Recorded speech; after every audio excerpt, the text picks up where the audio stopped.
बिस्मिल्लाहिर्रहमानिर्रहीम। तो आज हम बायोलॉजी पढ़ेंगे। तो सबसे पहले हमारे पास जो है बायोलॉजी का पहला चैप्टर है introduction of biology. Revision start कर रहे हैं। जैसे आपको पता है कि हमारे जो चैप्टर्स हैं वो ख़त्म हो गए थे, तो आज हम जो हैं इंट्रोडक्शन ऑफ बायोलॉजी पढ़ेंगे, रिवीजन है। तो अगर हम इंट्रोडक्शन की बात कर रहे हैं, पहला चैप्टर है, तो बुक में इंट्रोडक्शन का मतलब है कि तारुफ़ करना, किसी चीज़ का तारुफ़ करना। तो हम अगर किसी से पूछते हैं कि आपका नाम क्या है या आप कहाँ पे रहते हैं, तो इट मीन्स उससे हम इंट्रोडक्शन कर रहे हैं। तो इंट्रोडक्शन ऑफ बायोलॉजी में हम पढ़ेंगे कि हमारे पास जो बायो में जिस चीज़ जो लिविंग ऑर्गेनिज़म जो हैं, क्या क्या चीज़ें हम बायो में पढ़ेंगे, कौन कौन सी चीज़ें हमारे पास बायो में मौजूद हैं। तो सबसे पहले हम बायो की इंट्रोडक्शन पढ़ते हैं कि बायोलॉजी वर्ड जो है ये एक ग्रीक वर्ड है, जिसका मतलब है हमारे पास बायो मीन्स लाइफ और लॉजी मीन्स स्टडी। ये एक ट्रू ग्रीक वर्ड से निकला हुआ है और ये एक साइंटिस्ट था जिसने पहली दफ़ा ये वर्ड यूज़ किया, जिसका नाम है कार्ल लिनियस नाम है। 1736 में इसने पहले ये वर्ड यूज़ किया बायोलॉजी। तो बायोलॉजी में हम पढ़ते हैं कि लाइफ के बारे में।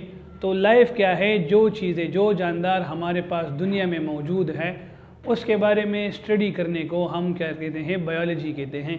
उसके आदात के बारे में स्टडी करते हैं कि वो कहाँ पे रह सकते हैं, पानी में रह सकते हैं, या परिंदे जो हैं हवा में रहते हैं, या इंसान जो हैं ये हमारे पास ज़मीन पे रह सकते हैं। तो इन चीज़ों के बारे में स्टडी करने में हम बायोलॉजी में पढ़ेंगे।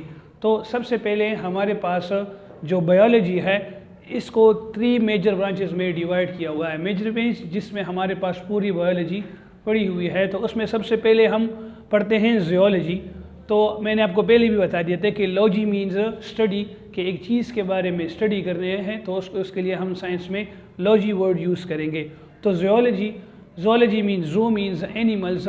तो एनिमल्स में हम जो सारे इंसान हो गए हैं, परिंदे हो गए हैं, फिशेस हो गए हैं, मछलियाँ हो गई है, जितनी चीज़ें जो सांस ले सकती हैं वो एनिमल्स में आ सकती है। फॉर एग्ज़ाम्पल आंट्स हो गए हैं, फॉर एग्ज़ाम्पल परिंदे हो गए हैं, जो इंसान है, कुत्ते, बिल्ली, इंसान, सारी चीज़ें हमारे पास ये आ गई है, ज़ियोलॉजी में आती हैं। जिस तरह फॉर एग्ज़ाम्पल हम अगर किसी जगह में जा रहे हैं, चिड़ियाघर में जाते हैं, तो चिड़ियाघर को हमने ज़ू का नाम दिया हुआ है।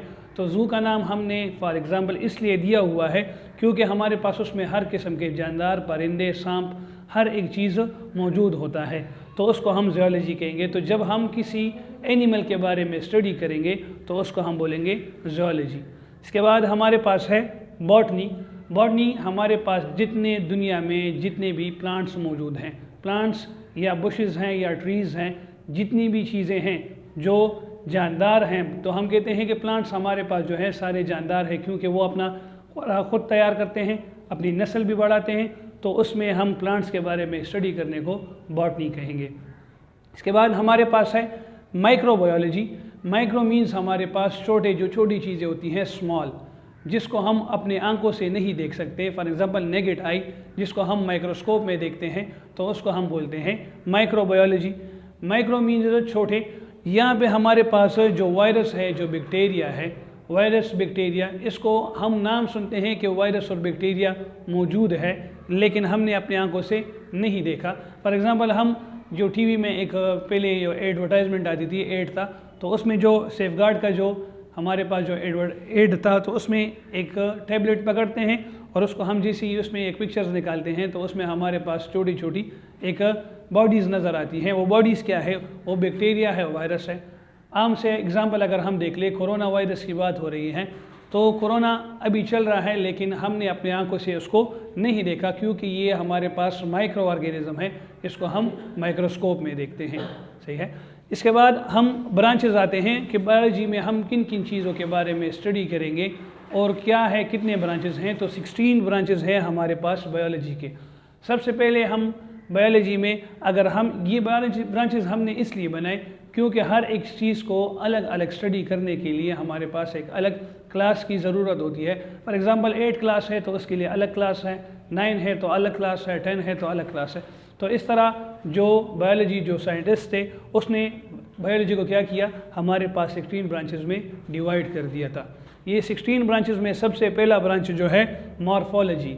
मॉर्फो अगर हम देख लें फिर दोबारा वही बात कि हमारे पास लॉजी जो है स्टडी है, और morpho mean shape, shape and structure. Shape और स्ट्रक्चर में क्या फ़र्क है? बहुत से स्टूडेंट्स कहते हैं कि सर शेप और स्ट्रक्चर एक चीज़ है, लेकिन शेप का मतलब है जो हमारे पास हमारी जो बाहर सामने जो शक्ल नज़र आ रही है इसको हम शेप बोलते हैं, और स्ट्रक्चर जिस तरह हमारे पास किसी ढांचा बनाते हैं उसको हम स्ट्रक्चर बोलते हैं। तो किसी एनिमल के बारे में या किसी ऑर्गेनिज़म्स के बारे में उसका शेप पढ़ना और उसका स्ट्रक्चर पढ़ना कि हमारे पास उसकी शक्ल क्या है बाहर से। फॉर एग्ज़ाम्पल एक कुत्ता है तो कुत्ते को हम देखते हैं उसके 4 पाँव हैं, उसके मुंह पे हमारे पास जो है उसका मुंह बड़ा है, वो गोश्त खाता ही, तो ये हमारे पास क्या है, उसके जो बाहर वाली जो शेप हम पढ़ रहे हैं वो मॉर्फोलॉजी में आता है। और इसके बाद है एनाटमी। तो एनाटमी हमारे पास किसी जानदार चीज़ का जो ऑर्गेनिज़म है, लिविंग ऑर्गेनिज़म है, इंटरनल स्ट्रक्चर। इंटरनल मीन्स अंदरूनी, जो उसके अंदर जो हार्ट मौजूद है, किडनी मौजूद है, उसके लंग्स मौजूद हैं, उसका हमारे पास जो लंग्स हैं, हार्ट है, किडनी है, इन चीज़ों के बारे में, स्टमक है, तो इन चीज़ों के बारे में स्टडी करने का हम जो पढ़ेंगे तो उसको हम बोलेंगे एनाटमी। इसके बाद हमारे पास है हिस्टोलॉजी। Histo means tissue.